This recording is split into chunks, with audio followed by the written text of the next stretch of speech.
China Moses, performing artist, daughter of legendary Dee Bridgewater, came over to the little island. Muhu Island was going on a little crazy cultural festival. So, what are your first impressions about this little festival, and what do you think? What kind of components should have for every festival to make it interesting? Well, my first impression of the festival when we arrived to Vilu's backyard is that this is the best backyard party ever. It's the best barbecue ever because we had barbecue pork and great sound. And arriving on Muhu Island, first of all, I didn't even know where Muhu was.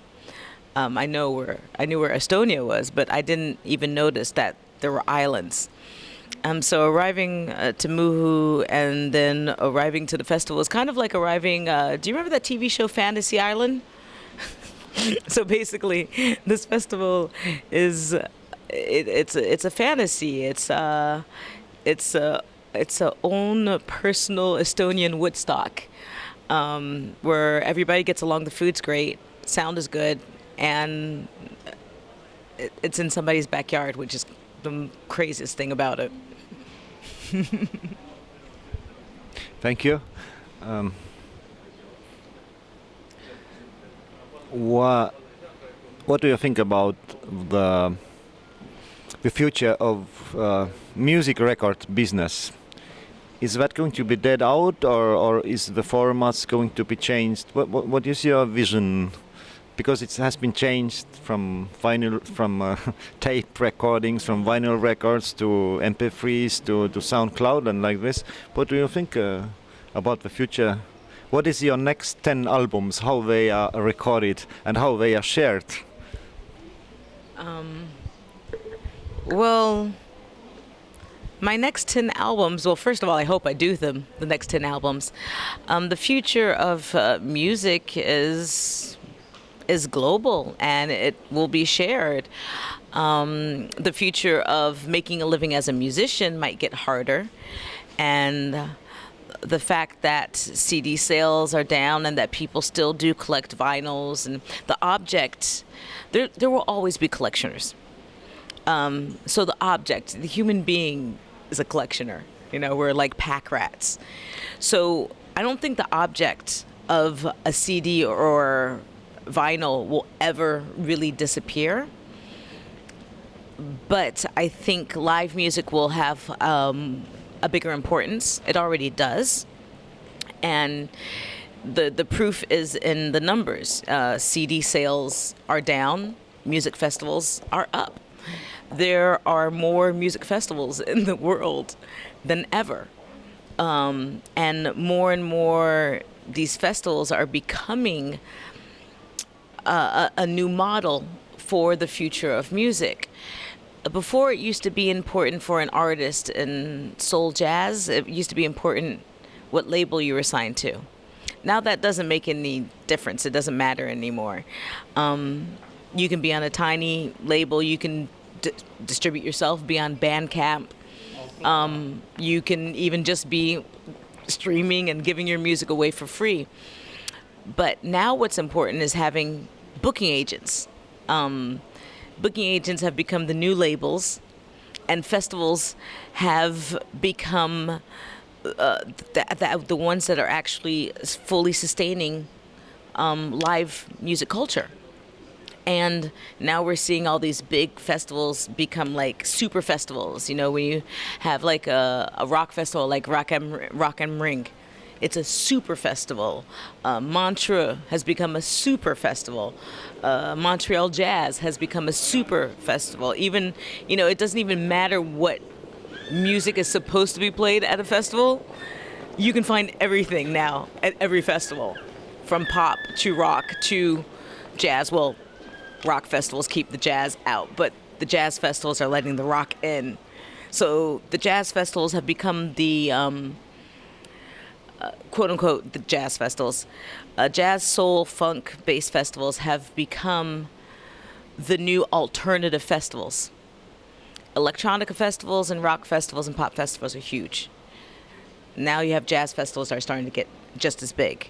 So the future is in live performance, and I'm glad to be a live performer. That was a really long answer, but I think I got out everything that I wanted to say. Very last question. As you saw in Muhu Island, our little team of volunteers, a festival team, it's kind of crazy young people who try to do everything themselves, try out everything, and then also many artists coming, also designers, different people coming to try out to make new things. And sometimes we called our festival label is Mixed Lifestyles. And right now I have also possibility to be in a role of somebody who presents, and on the same time I'm making interview with the famous China Moses, who has been 13 years a TV presenter for MTV, and you probably have been done a massive number of interviews in your lifetime. So, and probably a lot of questions are the same. I'd like to have from you a question you might love or you might hate, but as many musicians whose mother or father are legends in the world, and you are the one who really find the way. You work with your mother. You have great plans for the future to do with Dee Bridgewater project together. So it has been hard for you to be a daughter, or it has been just you've been lucky? Well, people often ask me that question. Yeah, probably. And I never get tired answering it because it's an honest question. My answer is I think it's tough to follow any parent that has an extraordinary energy.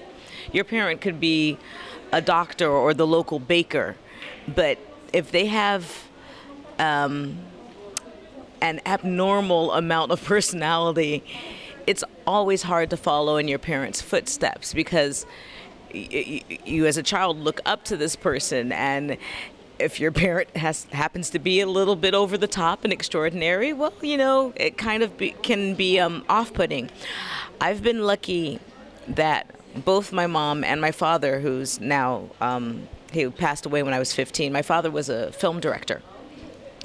So both of my parents are a little over the top and extraordinary, and come from a stratosphere and a planet that I don't know where they came from, but they're not of this earth, and I'm actually pretty cool with that, because they've always been accepting of me and encouraging. I would not be singing if my parents didn't believe in me. So I was lucky in that sense. I never had the relationship of the artist parent who tells their child no. I actually have the artist parent who, my mom took me when I was 13 years old and signed me to a label deal. I didn't know what I was doing. I didn't even express to her that I wanted to be an artist. She took the decision kind of for me. She gave me a choice. She said, either you stay in school, and then if you stay in school, you really have to do really much better than you're doing now, because I was flunking. She's like, either you have this contract. What's it going to be? I looked at the contract. I looked at my school grades, looked at the contract, saw there was money. Looked at my school grades, there was no money, and there was a lot of philosophy. I hate philosophy classes. I hated them then, and I still would hate them now. And I made that decision, and I promised my mother that I would finish my education after my first album. That was her solution. Granted, it's not every parent's solution to save their child from going a wrong way in school, to offer them. Not every parent can offer their child or find them a recording contract. It's kind of crazy when you think about it. But my mother saw something in me that I didn't see, and I didn't know that I had. And my father always said that I was going to be a star. And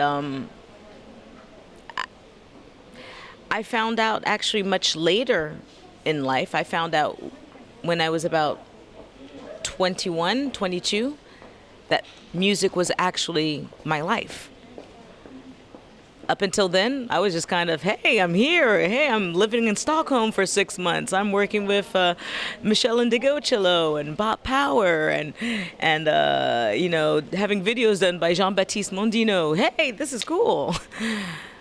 And then after all that happened, and after I almost risked having it taken away from me, that's when I realized, oh shit, this is what makes me me. This is what makes me a nice person, a smiley person, a compassionate and empathetic person. My goodness comes from music. If you take music away from me, and this is my case only, you take music away from me, I become a bitch. So growing up with, you know, extraordinary parents only just taught me, it taught me what is necessary to follow your dreams. The energy, people don't actually realize that, you know, they look at you and they say, oh, you're an artist. And you probably get this. You're an artist. Oh, you have a music festival. Oh, it must not be difficult. But the truth is that it's actually really hard work. It's really hard work and a lot of energy to bring joy. And I think it was Duke Ellington or one of the big band leaders who said that joy is a job. To bring joy to other people, you have to have a double or triple or quadruple amount of joy in yourself to transmit it. And that's what my parents taught me. So of course it's hard to find my own identity, and I'm only just finding it now as a human being. But the truth is, I was lucky to have parents who loved me. Thank you, China, so lot. No problem.